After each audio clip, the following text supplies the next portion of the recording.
Hello, my name is Xander and welcome to part 5 of the e-commerce version 2 project. This is Inventory API Introduction.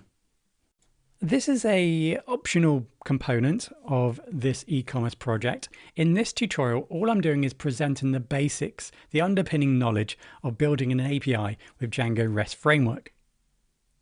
This tutorial should serve multiple type of users, those who are looking to learn a little bit more about Django DRF or starting their journey with Django DRF. And for those who are following and continuing this project, this knowledge will serve us later in further steps when we actually go ahead and use a test-first approach to develop our DRF API. For those who are looking for additional components or parts of this project, head over to the main homepage here and then go into the playlist for the e-commerce version 2 project, and you'll find the previous tutorials right there. Hopefully by the end of this tutorial, you'll have a basic understanding of how to set up an API using Django REST framework to return data from what I describe as a semi-complex database schema. So this is the database schema that we've already developed in the previous tutorials. So I have gone ahead and updated this, so this matches the code base now. So you can see that I'm describing this as a semi-complex database. It has your typical type of relations between tables, many-to-many, one-to-many, and so on. So that's what we're working with in this tutorial. And then finally, so you know exactly what we're going to be covering in this tutorial, introduced in this tutorial will be the DRF setup. We go through some basic concepts of serializers, creating serializers, passing context, renaming serializers, setting read-only fields, for example. And because the database is what I consider a semi-complex database, this should hopefully give us a good insight on how we might want to create some serializers for it. And then that would take us into the need for Viewsets. So here we are selecting Viewsets. This is one of many ways of creating views, if you like, in our project. But here we're going to simply just focus on Viewsets. And then we're going to need what is known as routers in order to connect this all together and create some endpoints in our API. So go ahead and grab yourself a copy of the code generated in the previous tutorial. There should be a link in the description, else head over to the GitHub Very Academy page and you should then find the Django E-commerce project version 2 repository, and you can go ahead and just download that.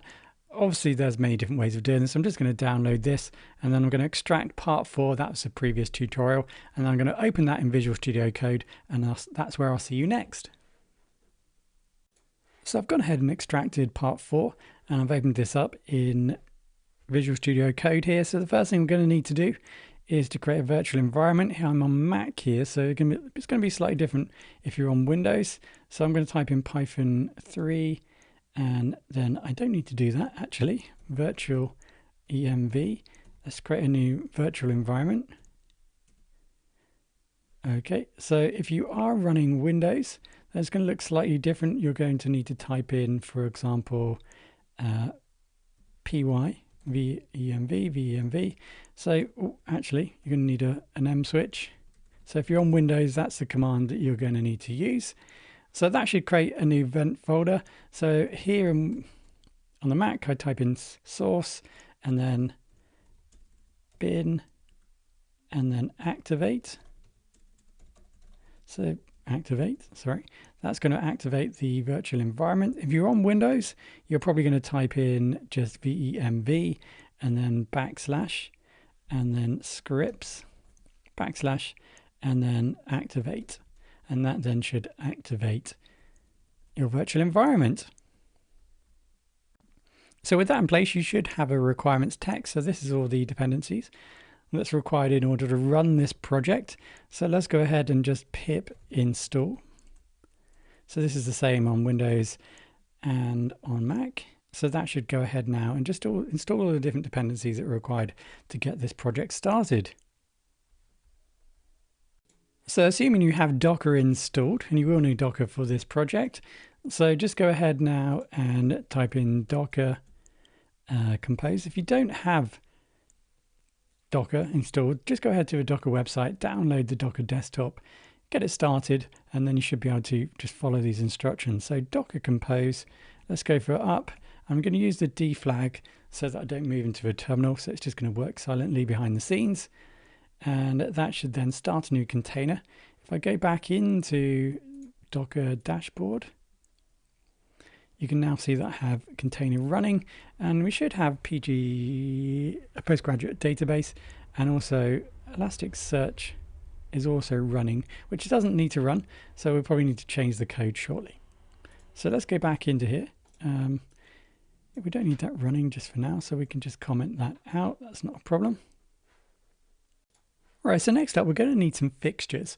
So what I've stopped doing in this project is copying over the fixtures in each of the parts that we complete, simply because I'm just duplicating quite a lot of information and I don't want to run out of space potentially. So in part 3, what you're going to find is the e-commerce folder inventory here. And this is just something I need to work out. Maybe I'll have a separate folder for fixtures later. I've changed them a few times, which doesn't help. So these are all the fixtures here. So I've already gone ahead and downloaded this. So I have the fixtures. So I'm going to move these fixtures into my project. So I'm going to put them in this demo area here, make a new folder called fixtures.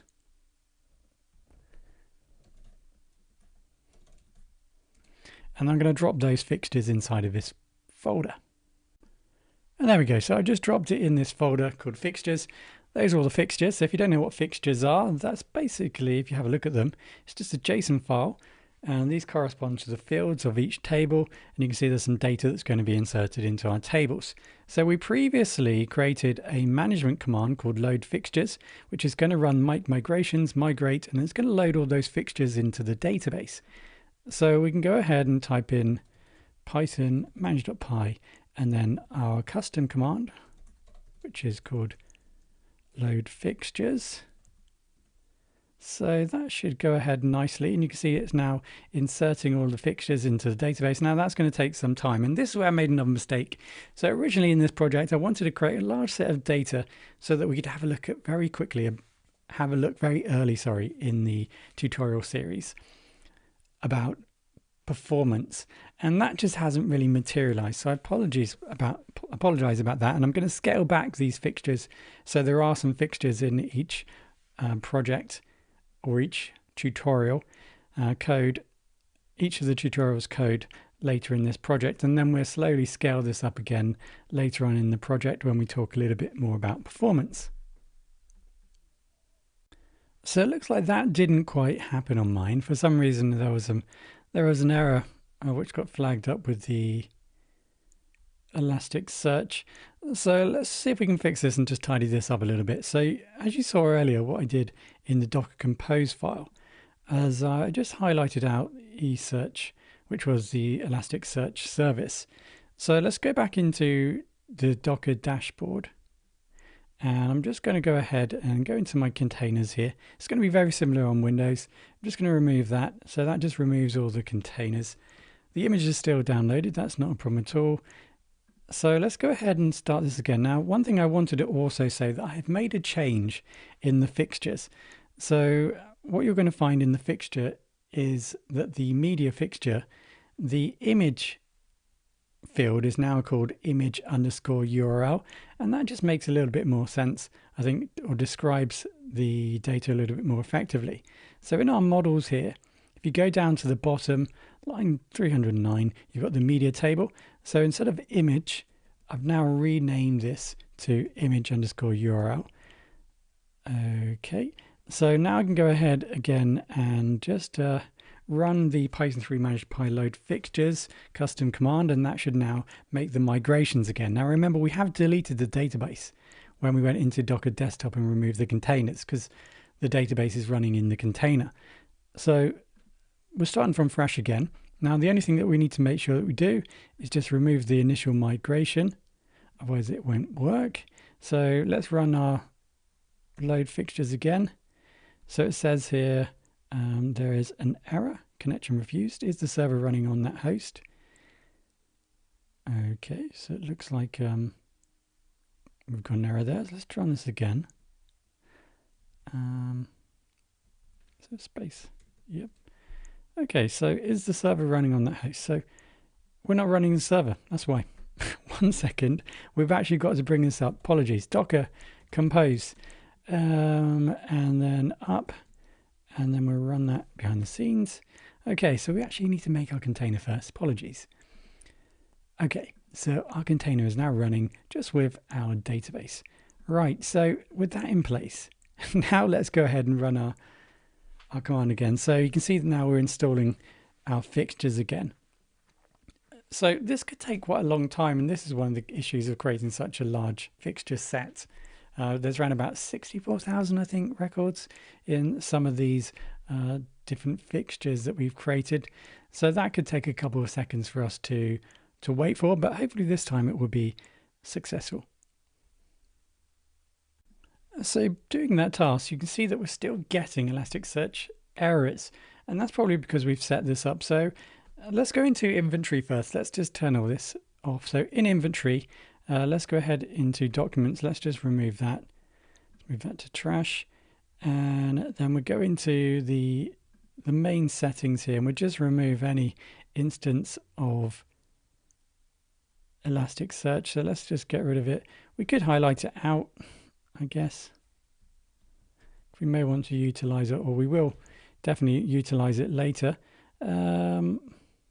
So let's just get rid of the Django toolbar while we're here. Get rid of that. Let's just bring this down. Okay, so we've highlighted out the debug toolbar and Elasticsearch. Let's go down to the bottom here. Just remove the configuration for that there. And we don't need the internal IPs anymore. So that was used by the debug toolbar. So that should remove Elasticsearch from our project and the Django debug toolbar. Okay, so let's go ahead now and go back into our inventory. Let's remove this, the migration, and then we just need to go back into Docker again, just so in case anything was developed in our database, we need to run through that process again. So let's bring up the console. Let's go ahead and run Docker, a new container for our database. Let's run our load fixtures again and see what happens. So it looks like this time it is successful. Now, to give you an idea of what was going on there, we had registered Elasticsearch within our project. So as we were probably inserting objects, it was trying to build an index, if you like, for that data too, automatically. And of course, we didn't have a connection. We didn't have a container for Elasticsearch, so it wasn't able to complete that task, and therefore the operation of installing the fixtures failed. So now we have the fixtures ready. Let's go ahead and just try this out. So let's see if we can run the server. Everything looks absolutely fine. So just testing this out, if you go ahead to the home page and then /demo, then that should take you to the demo app where we created in the previous tutorial. So that should all work nicely. So I've just gone ahead and tidied up my files slightly. You don't need to do this, but I've deleted the admin file here in inventory, and then in the dashboard, in the settings, I've just decided to remove those elements I highlighted just to keep it nice and tidy. So first up then, let's go ahead and install DRF. We're going to need a new application for this, and then we go ahead and pip install DRF. So I'm just going to stop the server here, Control and C, and then let's go ahead and now Python 3, manage.py, and then start a new app. Now this app is going to be inside of the e-commerce. This is the way we've set this up. Now we're not currently in the right directory here actually. Apologies. So let's go cd into e-commerce. And so inside of here, we can now, otherwise we're going to create the app in this root directory here. So we want to put the app right here. So now we can just use Django admin instead, and then start app, and then we just call this DRF. Okay, so we now have a new folder called DRF, or new app called DRF. Let's just come out of this. So cd ... that'll take us back into the main directory.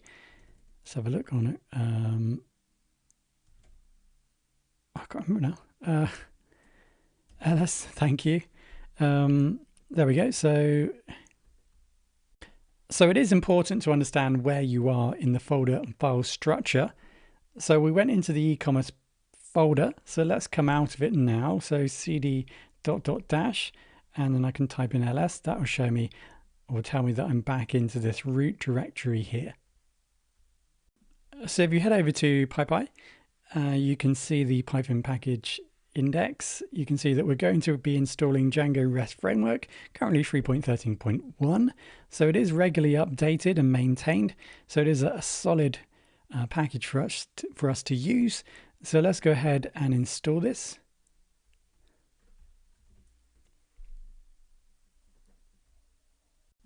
So like all packages, or like most packages, we need to go into the settings.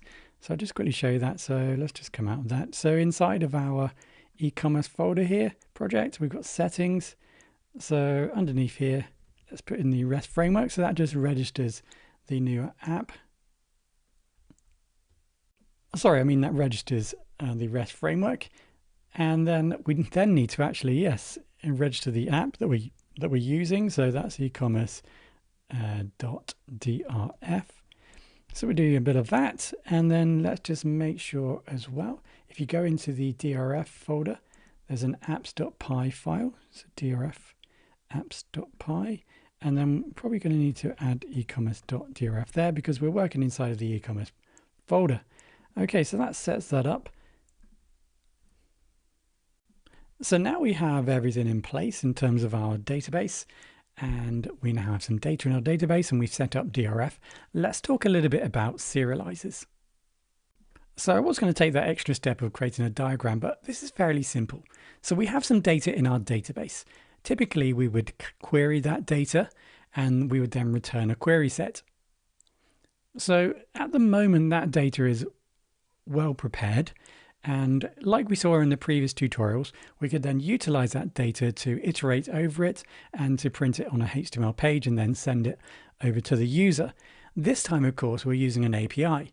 So we want to be able to send that data over to the front end of our API so that maybe JavaScript can perform some actions, maybe render that onto the page for the user. So it's that converting that data that gets returned from the database into a format such as JSON. And this is generally what I consider the process of serialization. So a serializer is going to allow us to take that data from our query set that gets returned from our database, and then it's going to convert that into an easily rendered format, for example, JSON or XML. So let's go ahead and access the DRF app here, and let's go ahead and create a new file. I'm going to call that serializer.py.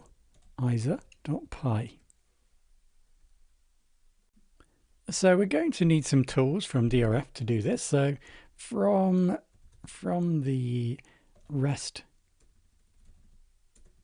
framework, let's go ahead and import, I don't know what's happening with my fingers today, import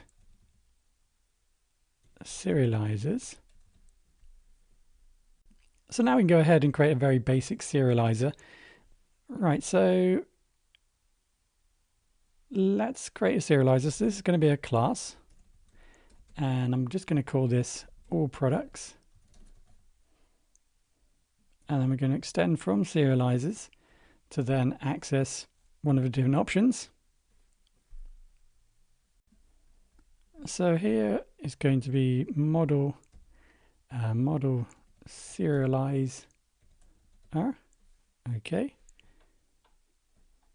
And now I need to define some class meta. So in here, I'm going to define some of the different attributes that we're going to need to set up. So here, for example, model. So we need to define the model that we're going to use. So this is going to be the product. So we are using a model, therefore from e-commerce .inventory .models, I'm going to import individual tables.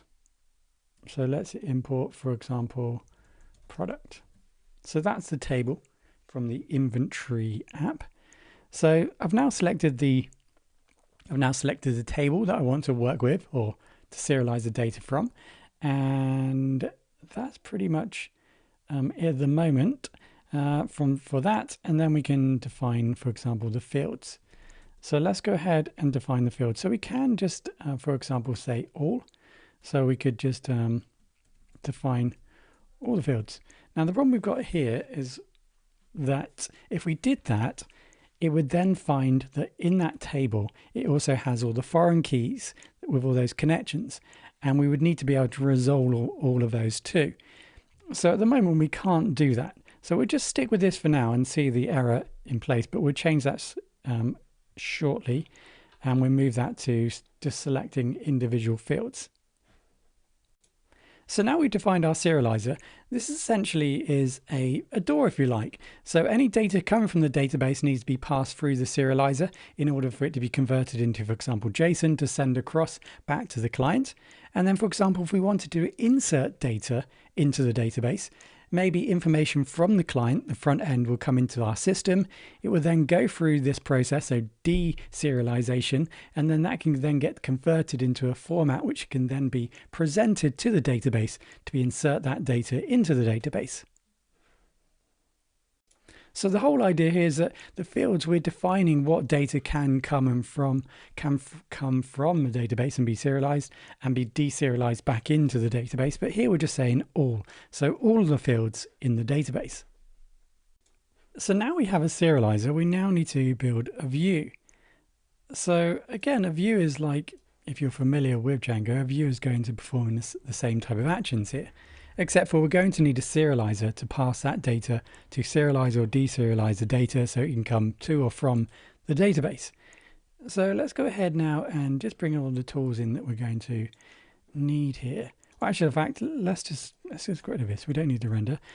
So let's create a new class. We're going to call this all products. And then we're going to be using Viewsets. So we're going to say Viewsets, and then we're going to use the generic Viewset, if you like, which is going to implement all the various actions, which is .model Viewset. Okay.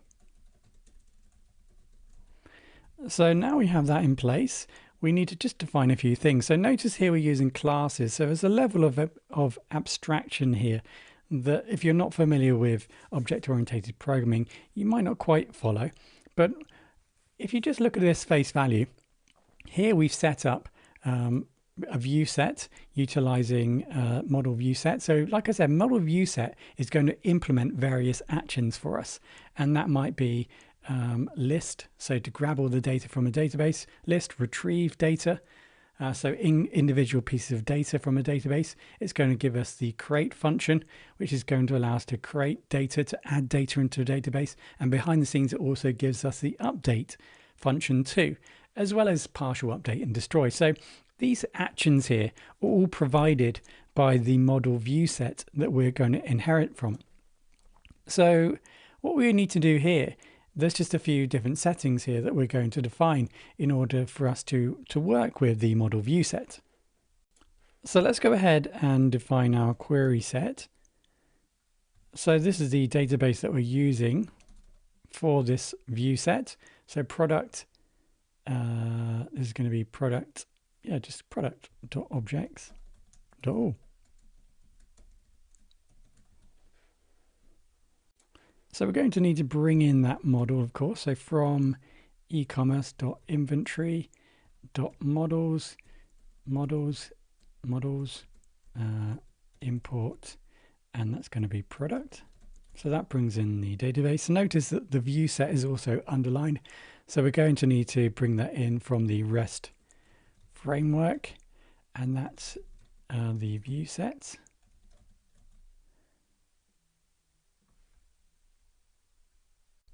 So next up, we need to link this to a serializer. So we're saying that we're using this database and X serializer to serialize the data or to deserialize the data. So let's go ahead and from the ecommerce.drf, serializer. Let's go ahead and import our serializer, which was just called all products. So now we can go ahead and define that here. So we're going to say serializer underscore class equals all products. So now we know that this view has or utilizes this query set to get all the data, and then it uses this serializer to serialize or deserialize the data. So just a little sidetrack here for those who want to learn a little bit about permissions here. What we have available here, if you look at the Django REST framework, is the API reference to the different permissions that we can assign, and we can utilize permissions in different levels or different areas of our application. So let's just quickly go over this, how we can define our permission inside of our class here. So for example, there are different types of permissions here: is authenticated, is admin user. Hopefully that's fairly self-explanatory in terms of what this is going to be applied for. So is admin user, so that means only the admin user can access this view, this data, for example, this endpoint in our API. So that's how it's going to be set up. So we're going to use, for example, is authenticated or read only.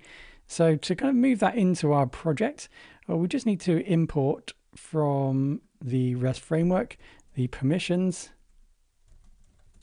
And then what we can do here, for example, is we can apply a permission right here. So we've got the attribute permission classes. So we can override that equals, and then we can say, for example, permissions,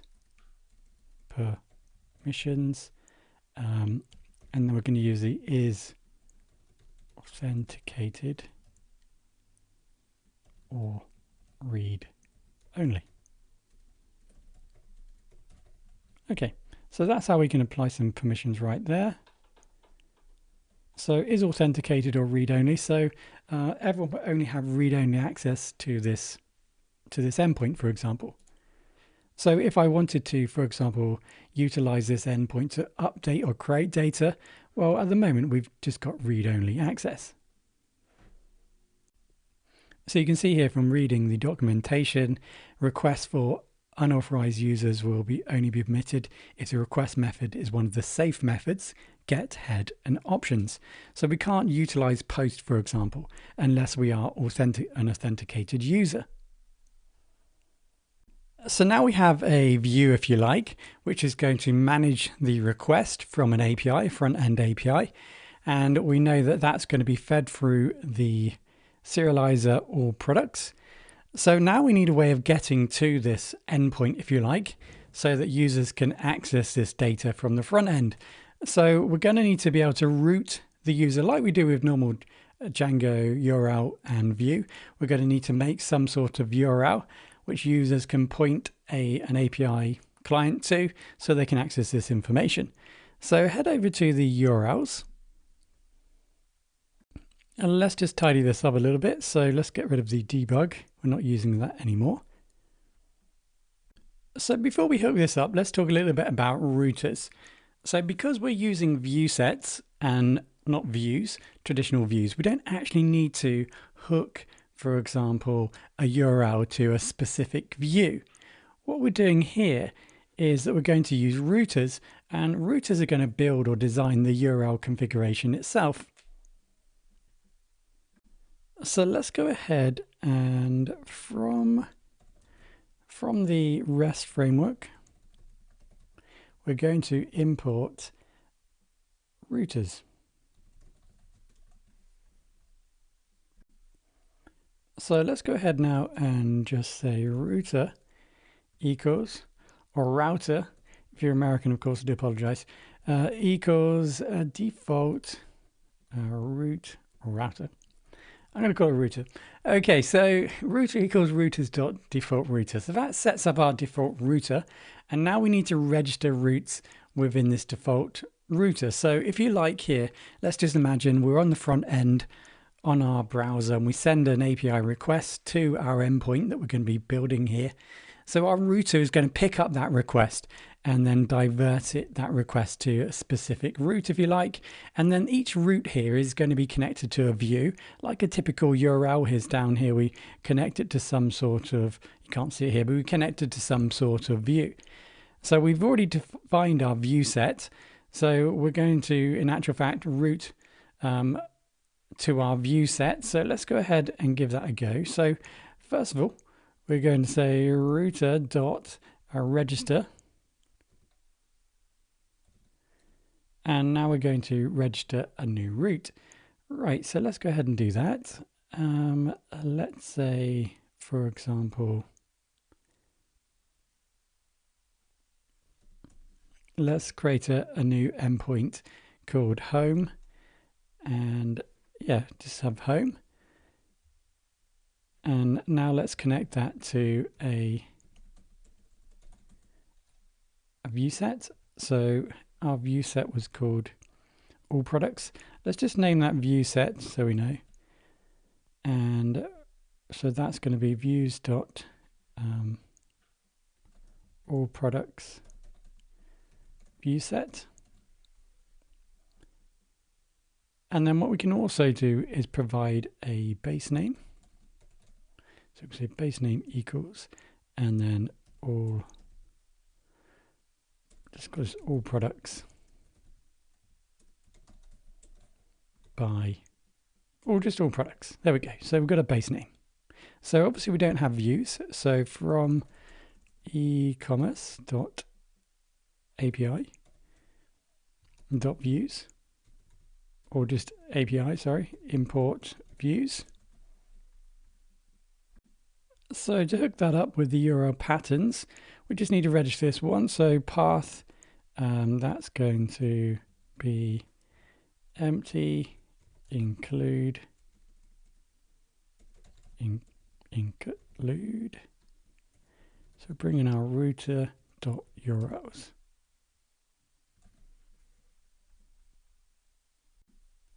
Okay, so I'll just rename that for now API, and I think we're done. So let's go ahead and just try this out. So run server, you can see that we've got a few errors. I go into the view here and I notice, for example, that it should be models and not model. So that's in the view. So let's try that out. So we still have a problem here. No module named ecommerce.drf e-commerce. So if you head over to the settings file in your main directory, you'll notice here that I forgot the comma. So we give that a comma, and now it says no module named ecommerce.api. So let's go back into the DRF, and then I reckon this is going to be in apps. Okay, it's not going to be in apps. So no module named ecommerce.api. So this is in the URLs. So let's go ahead and have a look at that. Okay, so ecommerce.drf import views. So that looks like it's working. So it says in module REST framework permissions has no attribute, is authenticated or read only. So let's go back there. So that's in our views. So it identifies our views. So the problem is here, I've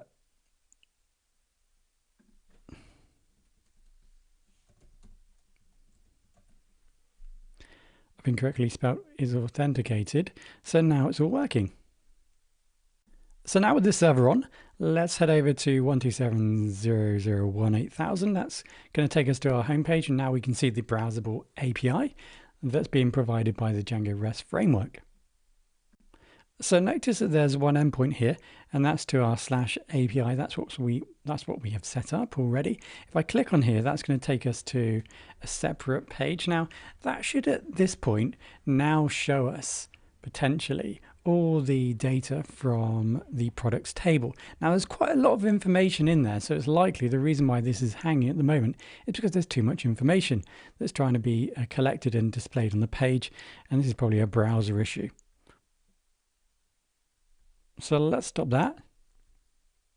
So let's just limit this a little bit. So let's just go back into this query set here. Let's just limit this to say 10 results. Okay, and let's go back. We'll just refresh this page. We use our link here again. So imagining now we're on the front page, on the on the front end, we're sending our API off to this link, or requesting data from this link or from this endpoint. And you can see this is what then gets returned. And obviously I've limited this to 10 items, but you can see that this is all the data that's being returned. So here, remember, we're selecting all, and we're returning 10 items from the product table. So this is all the information right here.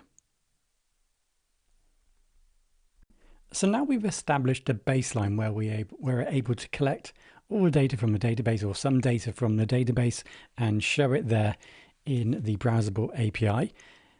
Let's now just talk a little bit more about Viewsets. So the whole point here is that the Viewset provides multiple functions or actions. So for example, this page here in the Django REST framework, this page here, Viewsets, come down to the Viewset actions, and this gives you a good overview of what a Viewset can provide. So one Viewset can provide the capabilities to list all the data, and essentially that's what we're using at the moment. So by showing that data like we saw earlier, in actual fact, we're using the list function to get all the data from the database and then to show it to the user. So behind the scenes, we're using the list function. Now, this Viewset, this one Viewset that we've generated, also has a function create. So we could actually then allow people to post data back into this view, and this class of this Viewset will be able to handle that too. And we can do the same thing: retrieve, update, partial update, and destroy. So all these functions are available within our Viewset for us to utilize. And we only need to use one URL, or we only need to define one URL in order to be able to perform all these actions. So the alternative to this obviously could be that we generate views in our view page or in our view module for all of these different items. And then in addition to that, the alternative here is, instead of using a router like we've done to automatically generate our URLs, we could manually generate our URLs for these specific actions. So one of the main benefits of using routers and Viewsets, it allows us to combine information in a way that potentially then provides a much more easier way of creating the URLs without having to manually create the URLs ourselves. That's all kind of generated for us. So let's just go into, apologies, the URLs here. You can see that we've just made one endpoint, if you like, and this one endpoint manages all these different actions, whether we want to list or create or retrieve or update. So that's really kind of the main benefit here, or one of the benefits, sorry, of utilizing Viewsets and routers. It takes out some of the need for us to explicitly define everything, and the routers then can automatically generate the information from the Viewsets that we create. So you can see here, for example, we've registered one endpoint, if you like, here, and we've connected it to this Viewset. So let's just go back into our page here. And what I've done is I've just gone ahead and just typed in something random after the slash. And you can see here, Django then just provides us a link to all of the possible URLs that are generated in the current system. So you can see here that 4 of these items here have been automatically generated. Well, actually, 3 to 8 has all been automatically generated. So that just really highlights the point of what's happening here. These URLs are automatically being generated from what we've defined in our Viewsets to allow this functionality to happen, to allow us to be able to navigate or access these endpoints to extract or collect the data that we're trying to find. So hopefully you can start to see some clarity there. Apologies, I don't have any drawings or examples. Hopefully that was enough to at least get you initiated into the documentation and starting to read, in addition to this, supporting your progress. So something I mentioned earlier which didn't come to fruition is, if we go into our serializers, I suggested by defining all, that's going to cause us errors, because there are foreign keys that are connected and we're going to need to define those manually. Well, in actual fact, that wasn't the case. So we defined all fields here, and going back to our API, we saw that in actual fact, we could access all the data within the products table. Let's go back to API, and you can see that our entry point here provides us ID web slug, and these items or these categories here are going to match up with our model. So if we go back into the inventory model here, and if we were to go down into our products,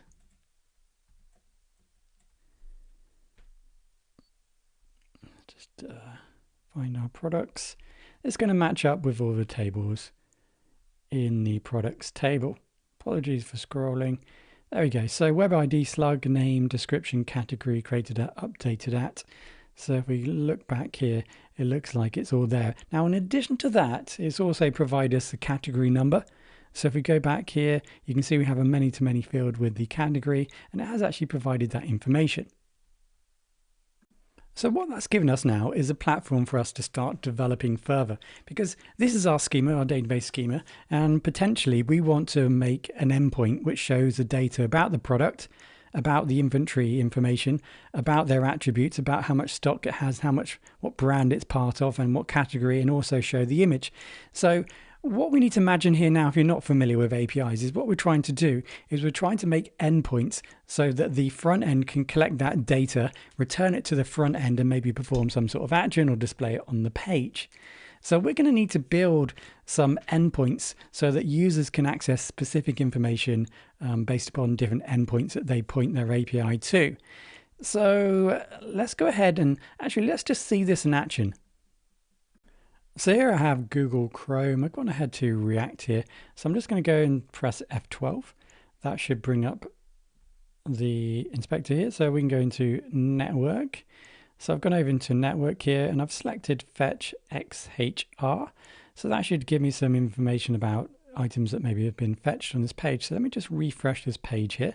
You can see all the items that have been loaded into this page. So if I select, for example, page data, one of these, so for example, result here. So this is maybe an API request that's been sent. So you can see that we've sent a request URL for some information potentially. So potentially this is an API request for some data, and you can see it's returned some data here. And if I drill down a bit, you can see all the different data that's been collected. So here it looks like it's using graph, but it's the same type of concept. So this is all the data that's being collected from the API, the database, and then it's been returned here to the front end and then utilized to display information on this page.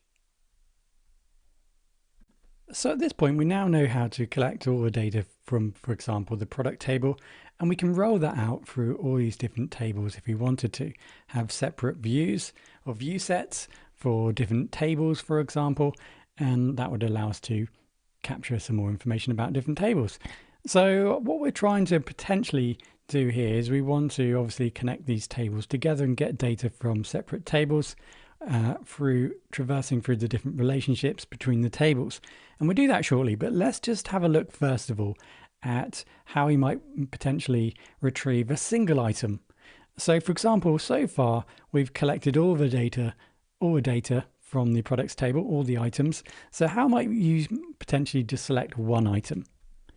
So like I previously mentioned, a view set is going to provide a set of tools. So what we can now do is utilize the retrieve function, and that will by default return one item. So take this for example. So we know that the serializer is capturing everything, that's fine. And we know, for example, in our models, if we go back, let's go back here to our model, we've got the slug field. So we can individually identify the product by this unique slug field, or we could do it by the ID, but let's just do it by slug. So what we're going to do now is try and make an endpoint so that we can select an individual product by its slug. So let's go back into our view here. So in actual fact, what we pretty much need to do here is to say lookup field, utilize lookup field, and that equals, and then a name of a field. So let's say slug. So the problem here, in actual fact, before we move on, we can't use this slice. So we can't slice and then use the lookup field. So we're going to need to remove that. Now, you've already seen that there's a problem because there's so many fields returning. this API doesn't load properly here in, at least it doesn't load here properly in Safari. So what we're going to do is quickly set up pagination in the Django REST framework. So to do that, just head over to settings. Let's go down to the bottom here.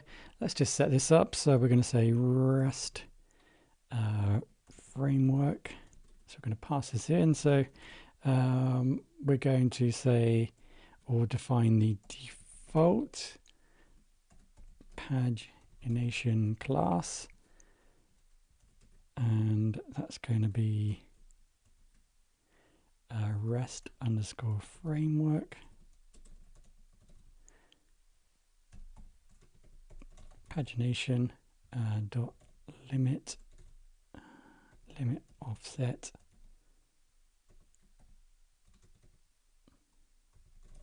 pagination. Okay, so now let's just define, for example, the page size. Yeah, so how many items we want per page. So page size, that's going to be, say, 10, for example. And we're going to need a comma right here. Okay, so there we go. So that should set up pagination now. So we shouldn't have the problem of loading multiple items on a single page. So we can go ahead and just test that very quickly. So we're not loading here, so it looks like there's a problem. Error REST, okay. So let's just run the server again. Looks like it's okay. We'll refresh the page, and you can now see we've got this pagination option. There's over 862 pages or 862 pages of items. Okay, so we've got that in place. Let's go back to our API route now. And you can see that we've only got one route. So let's just use this slug here. So we're going to take that slug, and I'm going to just add it to the end here. And you can now see automatically, without doing anything other than adding a little bit of code here in our view, the lookup field, we've defined a lookup field. So that's the field that's going to be utilized to look up a single item. So you can see here by typing that in after the API, we've now have this new option where we can then select individual items. Okay, so you can see from this information here, this is interesting. We've got the HTTP 200 okay, so the data returned okay.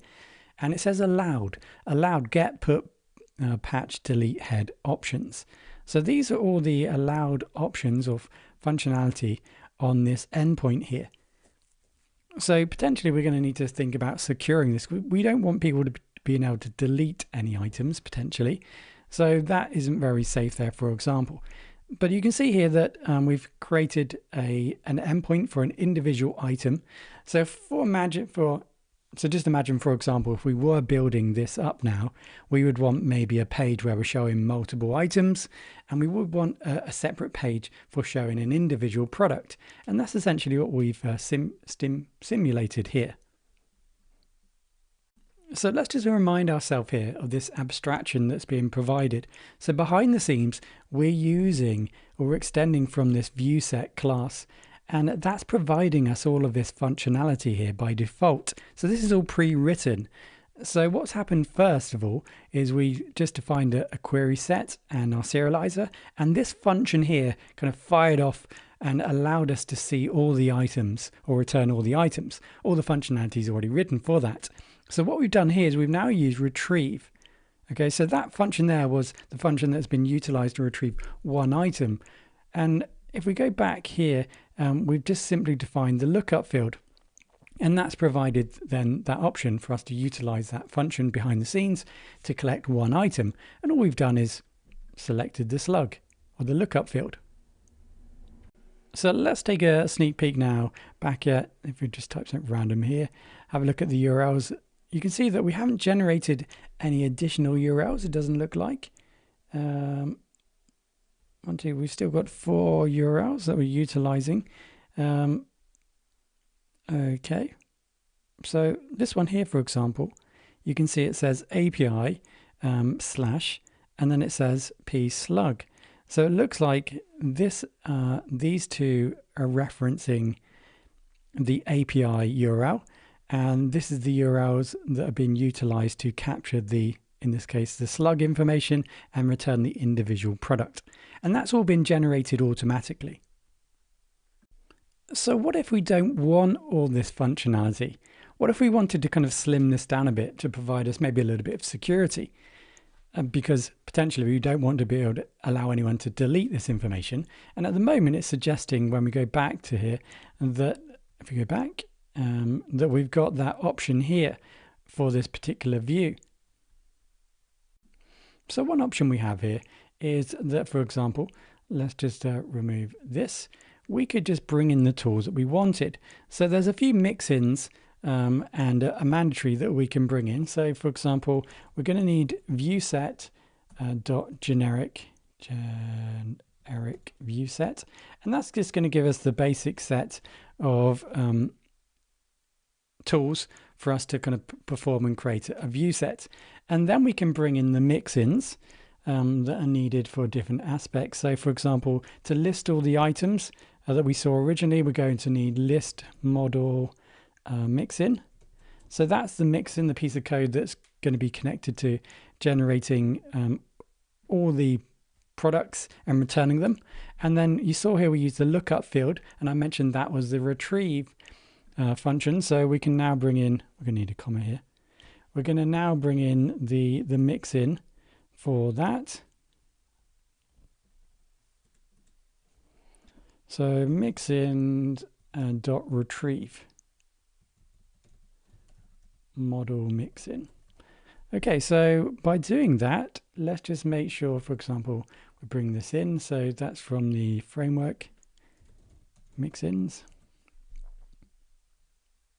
Okay, there we go. That should be it. So let's just go back here and refresh. And you can now see what's being allowed is being reduced because we've defined the mixins we've defined the mixins, and that obviously relates to different functionality. And our router's been able to kind of read this, if you like, and be able to determine what is allowed from having this information defined here. So this is all happening automatically. There's a lot of abstraction here behind the scenes. If you're familiar to object-oriented programming, it helps for you to kind of visualize what's going on here. If you don't, then maybe it's a good time to think about looking into object-oriented programming a little bit further to help you understand what's happening here. If you truly want to kind of explore more about Django and utilize Django in more detail, it can be useful for you to understand a little bit more about object-oriented programming. What we're talking about a little bit about security and accessing data, we can also define some other items here in the serializer. So for example, we have read-only. We can define that to true, for example. And then in addition to that, we have editable equals false, for example.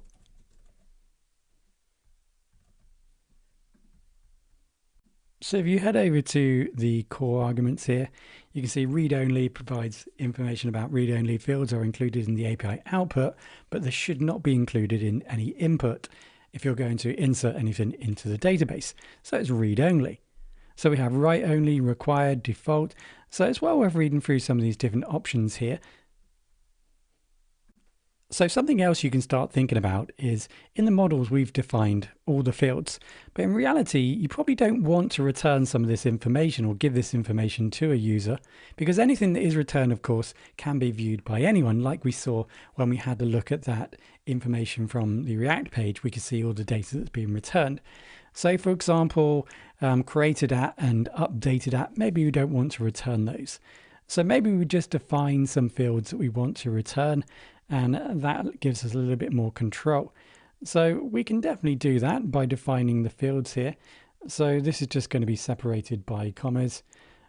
So let's just define, for example, from the product field, I think it's got a name. So let's just return the name, just to give you an example. So let's go back into our endpoint here, just refresh the page, and you can see now we're just returning the name. So we can specify what it is we want to return. A different way of doing this, if you didn't want to write out all the different fields, is the option to just exclude. So we can just use exclude and then just define the fields that we want to exclude. So the same pattern again. separated by commas. So for example, this time we don't want to include the name. So let's just go back and have a look. So you can now see this time it produces everything, so it is returning everything, but obviously it's excluding the name.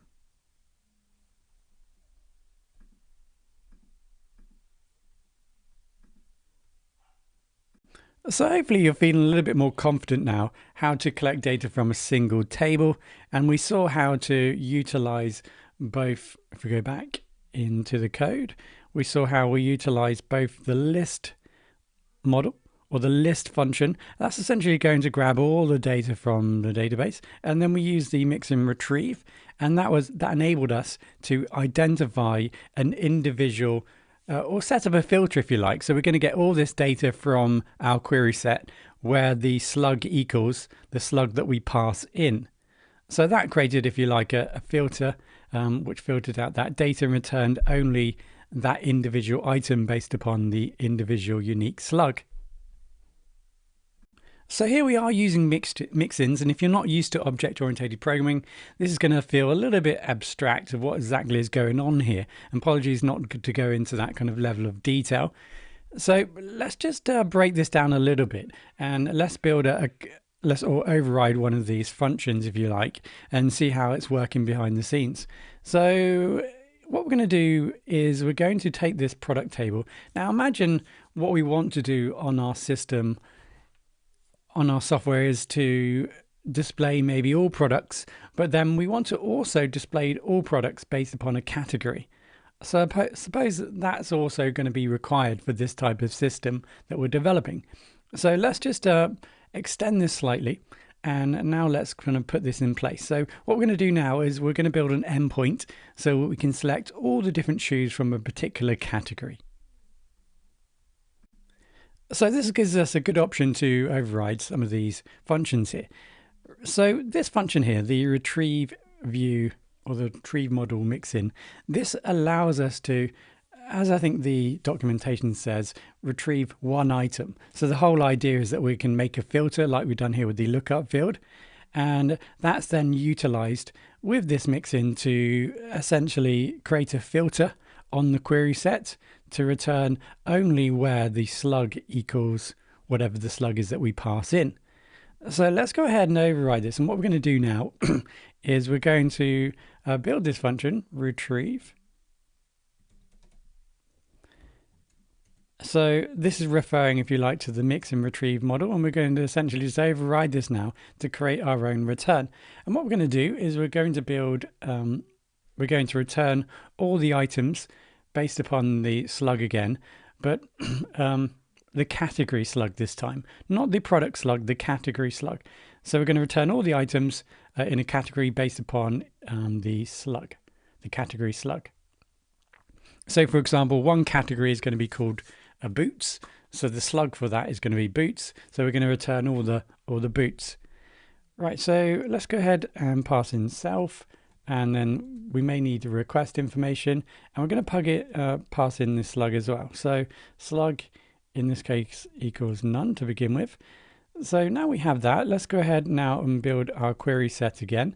So we're going to make a slight change to this query set because we want to add our filter. So we're going to say product.objects .filter. So we're going to build our own filter here, category, and then we're going to traverse the category. So in the products table we have a category field, so we're going to traverse that using the double underscores and move into the category table, and we're going to find the slug field in that category table, and that's got to equal slug. So what we're doing here is we're creating a filter. We're saying collect all the products in the product table where the category slug equals the slug that we pass in. So the product must exist in one of the categories, in the category that we define, in order to be returned. Right, so that's our filter, if you like. So let's just slice that slightly so we only return a few items, and then we then can specialize us. Define our serializer. That's what I was looking for. So serializer equals, and then that is going to be the same serializer that we used probably before. So all products. So we're going to pass in the query set into that serializer, and then we are going to be returning more than one. So we can say many equals true. And that's going to be a capital. Okay, so now we've done that, let's go ahead and just return response. And we're going to return the serialized data. Okay, so you can see here that we're going to need to bring in response from the Django REST framework. So let's go ahead and do that. So from the REST framework dot response, let's import response. Okay, that should do it. So let's go back into our endpoint here and just refresh the page again. You notice now we're not returning anything where we did previously, because like I suggested, we've now overridden the retrieve mixin, if you like, and now we're doing something that's different here. So hopefully that gives you a good indication of how that's now being amended and changed. So now we're returning something slightly differently. So now we're going to need a category slug. So if you're not too sure, just head over into your fixtures. We're going to look for the category fixture. So we're just looking for a slug. Now I don't think there's anything attached to that. So I know there's something in the baseball. So we'll take this slug here called baseball, and then let's just pass that back into here. So here we need to add now API and then baseball. And there we go. So we return one item. Now we are just returning the name of the product at the moment. So we could just change that in our serializer. Let's just go for all again.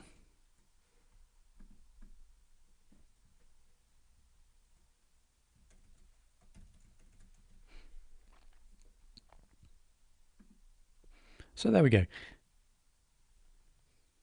So that was displaying all the shoes associated to the category baseball. Let's just pick another to show you. I think there's a category called winter. You can now see we've got multiple items in this category, or shoes associated to this category. So hopefully that's given you some insight in how you might set up something like that. And this again, although we're using the same class here, you may go ahead and utilize multiple classes for these different functions depending on what it is you're trying to achieve. And I'm just doing this in one class just really to give you an example at the moment. So now let's move this forward.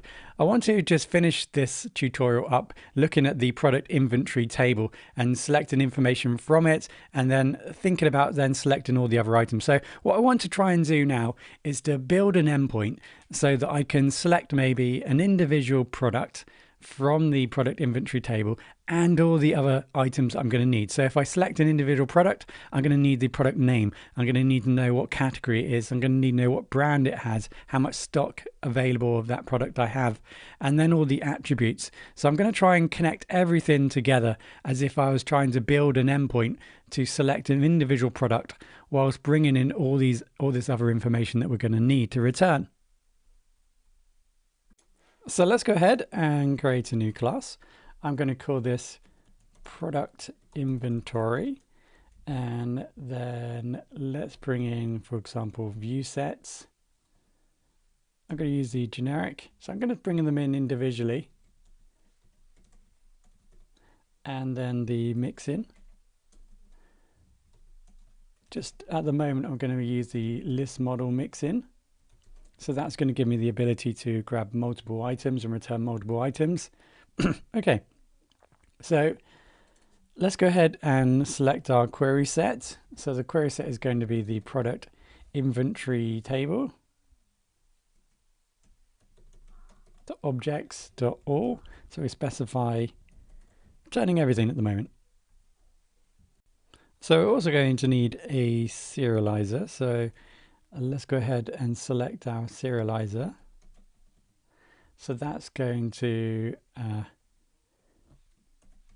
be, in this case, we're going to create a new serializer called ProductInventory Serializer. So let's call this Viewset as well. So let's go ahead and bring these in. So this doesn't exist yet, but we've got the product inventory table. Let's bring that in. Okay, and then the serializers, a new serializer, product inventory serializer. So let's now go over to the serializers and let's create a new serializer. So a new class for our product serializer. That's going to extend serializers.model serializer. So let's give this a class meta. The model is going to be the product inventory table. Let's go ahead and define the fields equals, so let's just bring in all for now. And we can make this read only because we know that this isn't going to be updated by anyone utilizing this system. So let's just keep it read only.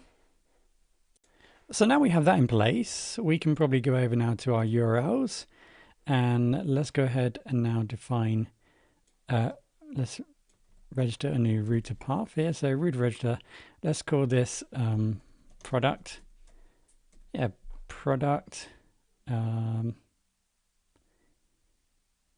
Yeah, API/product. And then that's going to be all products. That's going to be inventory. Oh, I can't remember what it's called now. Product inventory serializer. And then we give this a base name of products.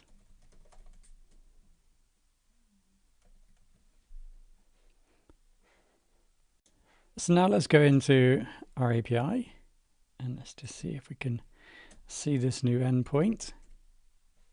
Okay, server's not on. Maybe there's an error. Okay, so module REST framework Viewset has no attribute generic view, so that's in the drfviews.py line 22. Oh, okay. So I think I've spelled this incorrectly. So I've missed off the capital S. Okay. So product inventory serializer has no attribute get extra actions. So that was viewset.get extra actions. So the problem here is I've named this incorrectly. This should be Viewset, not serializer. So let's just close that down and start again. And there we go. So let's utilize the product link here, and that should take us into the page. And you can see it's showing us all the products in the product inventory table. If you take a look or closer look at the data that's being returned, you can see that we're returning data from the attributes table. This item here is connected to attribute value 1 and 3, and the brand table and the product table. There isn't quite a category here, but you can see from the diagram that there are foreign keys over to these different tables, and we are returning this information by default. So what we have here is a tool that allows us to expand this further so that we can collect more information that's connected to this table. And that's what I think I alluded to earlier, the depth. So let's go back in here and we can define the depth. So this is just depth equal, and let's just go for 2. So going back into our output here, you can now see that the connected tables, the relations that we have between tables, now it's been expanded, the data has been expanded slightly. And not only are we retrieving the actual data, but some more specific information. So we're able to go one step deeper into the relationship. So the best way to describe it, like I said, so by default, we collect the data. Then I define the depth, and it means it's going to go like one step further potentially. That's roughly what's going on here. So let's go in and just change the depth to 3, for example, and have a look, see what happens here. So here we've got the product type, product, and you can see here we actually are returning the category and the category information already, just by utilizing the depth of 2. So it is quite a lot of information. This is from this bit here to here. This is all one product and all the information that's being returned from the other tables. So I'll just refresh and see if we can find any more information. We've got parent information now, we've got brand information, we've got attribute red, product attribute. So we get deeper as we increase the depth or level of depth. But of course, we want a little bit more control. We could utilize this in some instances, but we potentially want more control in terms of what we want to collect and return.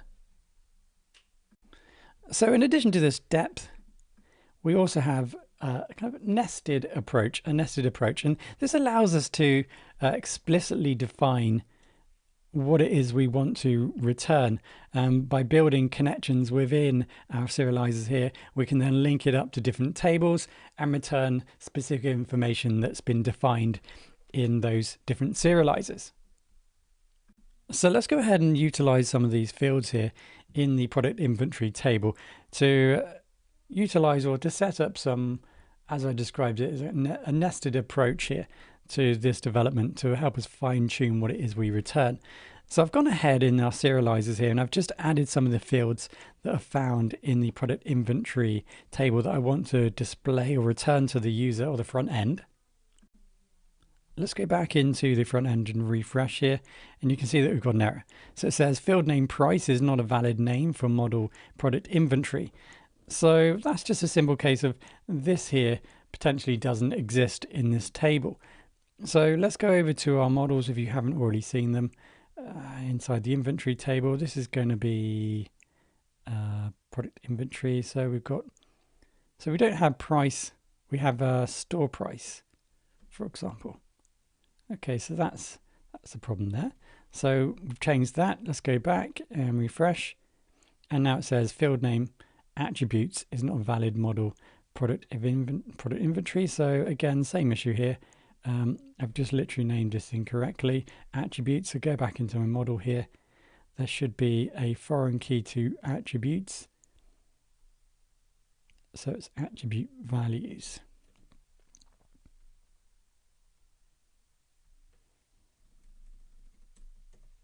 Okay. So now we should be working if I refresh the page, and there we go. So we've just defined what it is we want to return. So we saw previously by increasing the depth, it gave us more information or returned more information, data, specific data about the different connections that we have from this table about this product. So what we can do now is think about how we can kind of control what it is we want to return. So let's go back into our serializer here, and let's now start thinking about expanding this slightly. So let's start off with brand. So brand is going to return at the moment just the ID. So in this table essentially is an ID to the brand table, and that then helps build the association from this product or an individual product to an individual brand. So we want to basically define, or we basically want to control what it is that we return.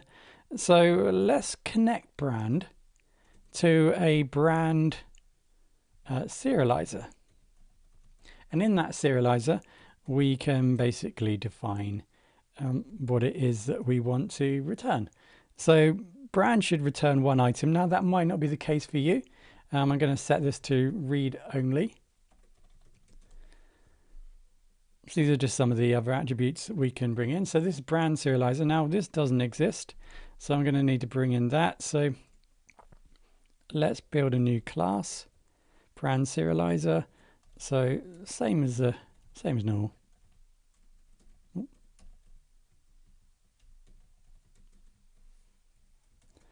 So we need to define the class meta and then the model.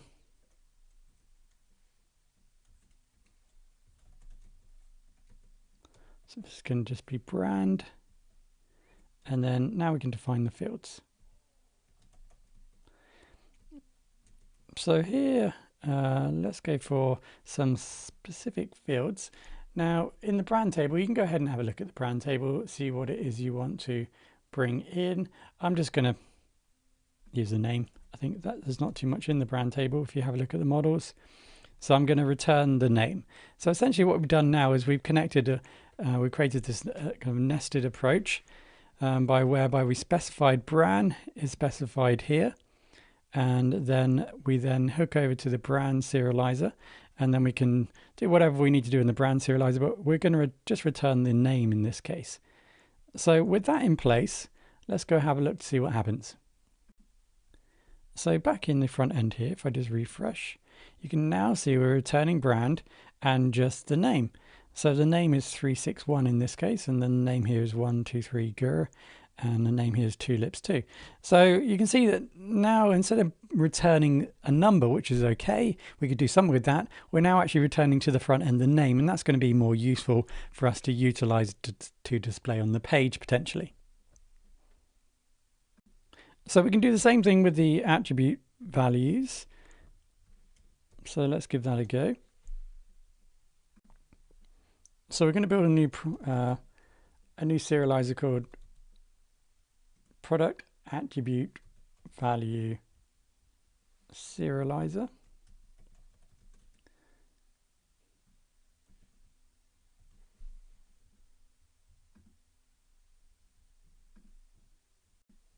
So let's go ahead and create this.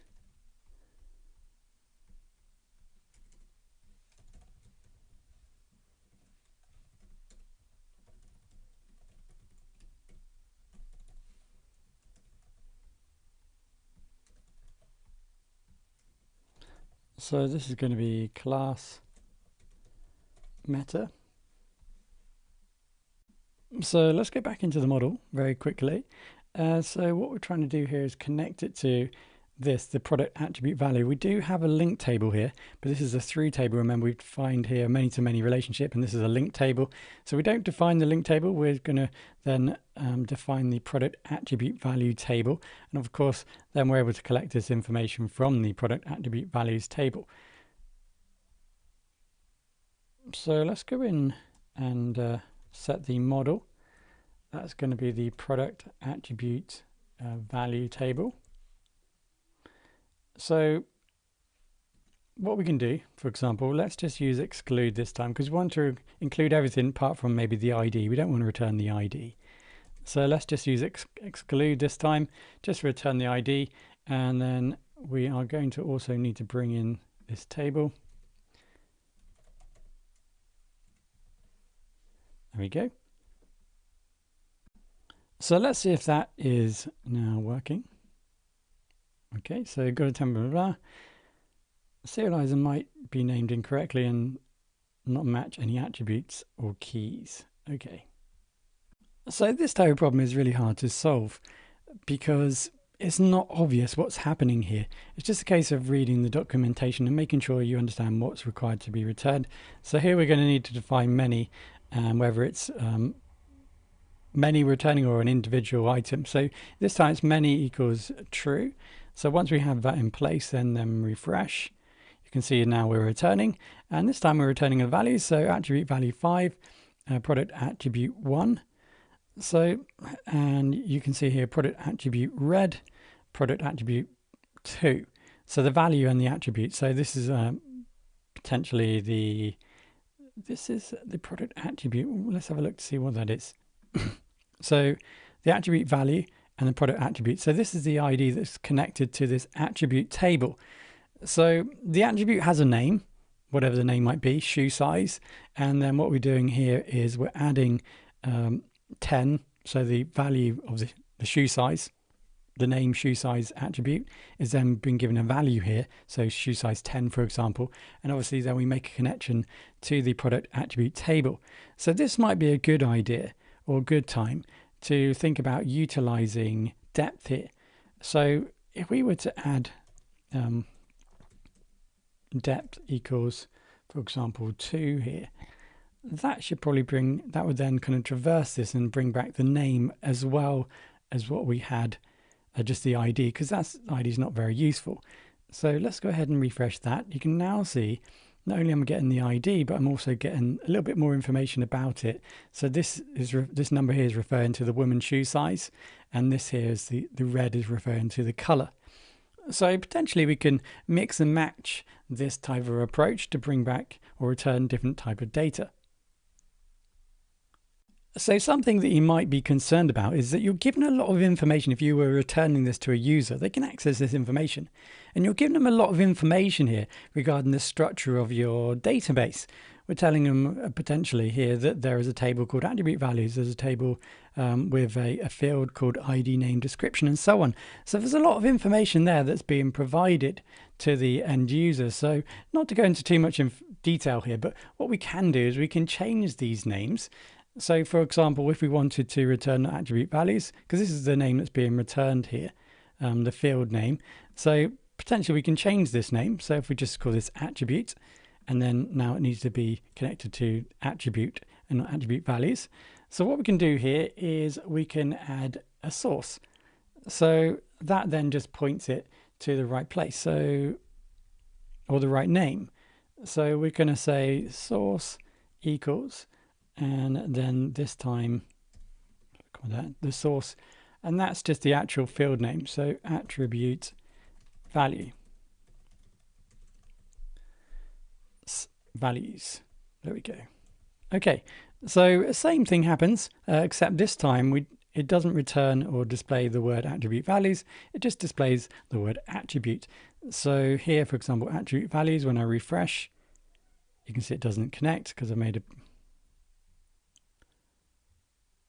got a problem. Looks okay. Let's bring this up. List serializer.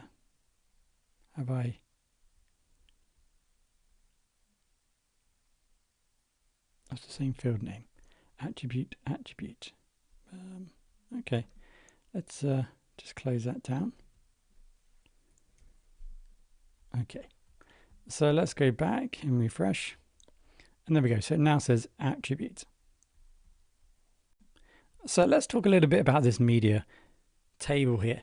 So this media table holds information about images connected to individual products. And there are multiple images connected to individual products in the product inventory table.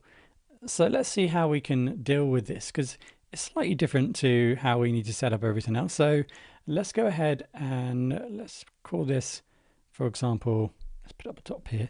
Let's call this image.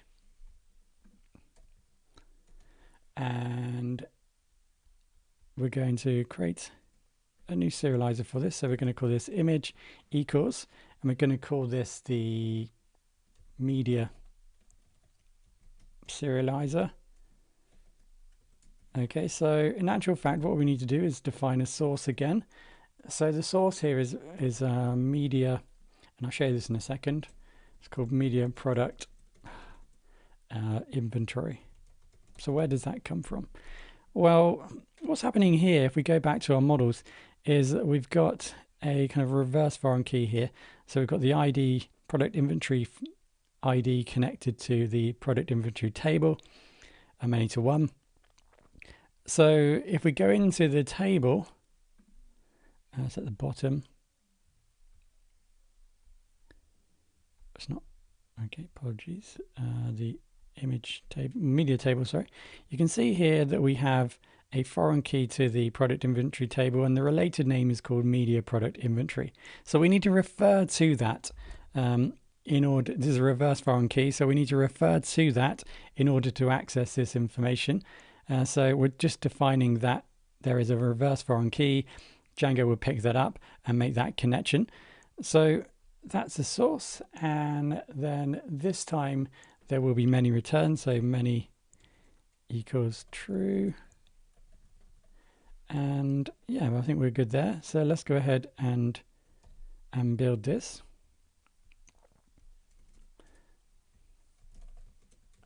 So these are all reusable, of course. And you might set one of these serializers up for each table or for different instances. There's lots of different ways to change and change what gets returned. So for example, we could set this up so we define all the serializers on each table, and then we could have a separate serializer which creates a filter, so that anytime that we want any of these serializers, we can literally just ask through that filter what tables we want returned. So here we might define all the tables in these individual serializers. Then we would have a filter serializer which allows us to specify what tables we want to return, and then we can define an individual then serializer for different tasks to return different things. And then specify through that filter what tables we want to return. So it's always good to try and return as least amount of information as possible. So that's one of the benefits, for example, of utilizing graph, where we have a little bit more control. So let's build our media serializer. So here, for example, we need to just carry on and do what we did before. Model serializer. Okay, so we've got class meta and we've got the model. So the model is just called media. Let's just make sure we put that in. And then let's define the fields. So we're going to bring in two fields. That's the image URL. And then we also want to include the alt text. You can choose whatever you like. Okay, so two fields here, and then let's just make that read only for no particular reason at this point in time. Equals true. Okay, right, so now we have the media. So what you might be expecting is the image URL and also the alt text to be returned. So everything should be hooked up nicely now. So let's go back into our page and see what happens. Okay, so there we go. So you can see that we've returned the image URL, and we also have an alt text. So that just returns that information that's pretty useful in this case. So I wanted to introduce you to the serializer method field.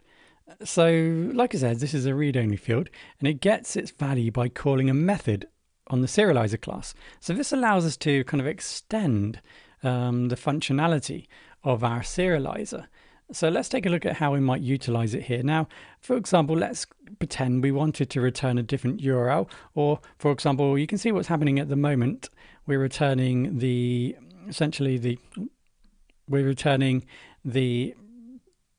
home, or the default URL for our page, then /images/default PNG. Now, imagine we wanted to change that potentially. So that would require us to potentially build a function here. So let's go ahead and, for example, let's attach the image URL. Let's attach it to a function. So in the serializers, we're now going to bring in serializer method field. Okay. So now we've got that in place, we can now simply just build a new function or a method. So we use the get prefix and then the name of the variable we just created there, which is image URL, and then we bring in self and then the object. So if you like, what we're doing here is that we're building a serializer. As we're going through that data that is being returned, we want to return the URL. So we're kind of manually creating the URL here. We're going to be manually creating the URL. So we send the object through, and then for each item, say we're going to return, well, we're going to get the items. We're going to need to pass in the context. And then we're going to need to kind of build a URL for each one. So what we're going to do here is go back into the Django documentation. We're going to use the build absolute URI. It returns an absolute URI form of location. So it basically builds a URL for us, or returns a URL. So that's the build absolute URI. And have a little read of that if you want to learn a little bit more about that. So let's go back into the code here. So we're going to use the build absolute URI, and then we just need to define a URL. So let's do that. So let's say object dot, inside the object we've got the image dot URL, and then let's build a URL. So there we're basically just returning we're just defining the URL what we want to return. So with that done, let's go back into here and refresh, and you can see that exactly the same thing has happened. So let's see if I can connect this up to make it more relevant. Let's go back into the views here. Right, so far we're just basically returning everything from the product inventory table. Now in actual fact we don't want to do that, because if we go into our models here, you can see that we have is active in the product inventory table. So we only actually want to return all the products that are active. Now this can be managed on the model, of course. We could make a different model manager for this, but let's go ahead and just create a new query for this. So I'm going to remove this serializer, because what we're going to do is we're going to override the list. So this is what it's referring to here in the mixin. So we're going to override this. So we're going to take in self and then request. We're going to need that, and then slug. Maybe you can already determine where we're going to use request. So none. Okay, so we're going to use we're going to pass in, I think, the slug here, and then that's going to then determine, for example, we're just going to set up, for example, the category again. So I'm just going to show you how you can traverse from the product inventory table to product to category. So I'm just kind of mixing this up just to show you some different things here. So in this case, I'm creating this new function here. So I'm going to create a filter, which is going to grab all the product inventory, all the products from the product inventory based upon the category slug again. So let's go ahead and do exactly that. So query set equals, and then this is going to be product inventory, and then dot objects dot, we're going to run a filter. Yeah. Okay, so let's run a filter. So we're going to say product double underscore category double underscore slug. So here we're going into the product category, and then we're going into the category. So we're going into the product table, and then we're moving into the category table, and then we're finding the slug field inside of there. So slug equals slug. So that's how potentially you can move from this table and kind of run a query based upon an item here in the category table. Obviously it needs to be linked. Here we have relationships between each table. Okay, so that does exactly that. So let's go ahead and just extend this filter. Obviously I could use other methods at this point. I'm just using filters at this point. So we're also going to say default equals true. So we'll set that up too. And then we'll just slice this up slightly. So we just return 10 items. So that's my filter. And now let's go ahead and create a serializer. So that's going to equal the product inventory serializer. All good. Many true. Let's set many equals true. Going to return many, and then let's go ahead now and return the response, which is going to be the serialized data. Okay. So you can see here what's happening is that I'm expecting some sort of data to be sent from the front end, like a slug basically, like we saw previously. But we know by utilizing list, typically we don't pass any more attributes across. Typically we just have a simple kind of setup here, and that doesn't allow us to kind of add any additionality to it. So we can kind of manually override this to include a link so that we can kind of force it to utilize the different or the extra parameter that we want to pass in, and that's obviously the slug of the category. So let's go ahead and define that. So here we're going to use the API, I think, or are we in product? I think, so we're in product, aren't we? So let's go ahead and use product. So now we're going to basically just extend this. So we're expecting slug. And we can then, it's just following the same pattern as what you can see that's automatically generated for us. Okay, so basically we just extend this. Now this is, we're registering this root here. So we're expecting product slash and then the name of the slug, and that's then connected to this view. So we've just extended that slightly to include that information. We're enforcing that there must be a slug after product, a slug name. And then obviously that slug is then being passed over to our view to be utilized here. So let's go ahead and see if we can get this working. So I just refresh just to show it doesn't work. That seems to be the case. It looks like we've got a problem here. It looks like it's not a valid regular expression, missing something. So let me go back to my URLs. Okay, I can see it's missing the end bracket there. Hopefully that solves that problem. Okay, so let's refresh. You can now see that in actual fact it's telling us, well, nothing exists here. We have to kind of extend it. It's expecting a slug, and you can see here we've got 2 entries for our slug. It's expecting a slug. So let's go ahead and add in slug. So we know that winter was one of the categories, and there we go. We're not returning anything at all. So product inventory view set list, we've returned nothing at all. So let's try another slug that we know, which is basketball, and that is not returning anything too. So what happens when you're not returning anything? Well, maybe, well, in this case, it doesn't really give us any information, which is not very helpful. So it's just thinking about what's kind of needed here. And I've noticed that in my serializer, I didn't actually include the query set. So notice it's grayed out, which suggests that I'm not actually utilizing it. And this is one of the main benefits of obviously having a tool such as this, is providing this kind of highlighting, is indicating it's not being used. So the request also isn't being used.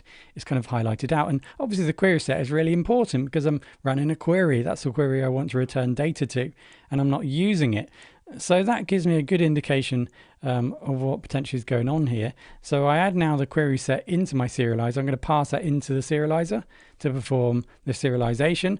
So hopefully now when I refresh this page, it's going to return something. So actual fact, it doesn't return anything. Maybe let's just try, I think it was winter, wasn't it? Okay, so there we go. So now I've selected a valid slug category. We get an error, and it's request. So there looks like an error here in the get image URL. So let's just go back into our serializers. I'm just going to comment out these 2 lines here. This was the additional function that we created here. So let's just see if this works without that piece of code. And there we go. So everything was absolutely fine. So you can see that we are returning the URL. But what you can see here, if setting this method up, you can see it's not actually returning the full path. So if you remember initially when we created this without defining,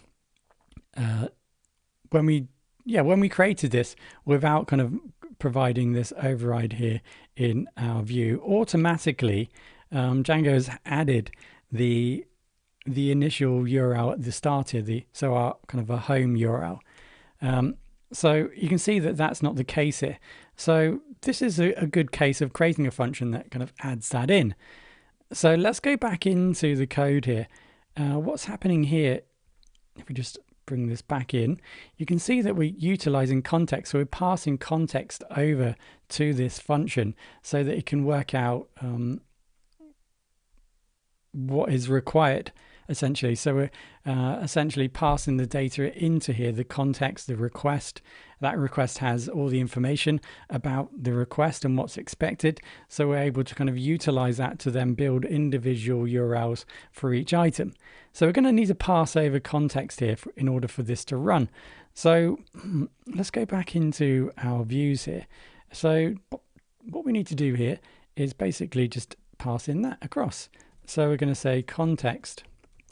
And I realize that I'm not necessarily explaining this particularly too well.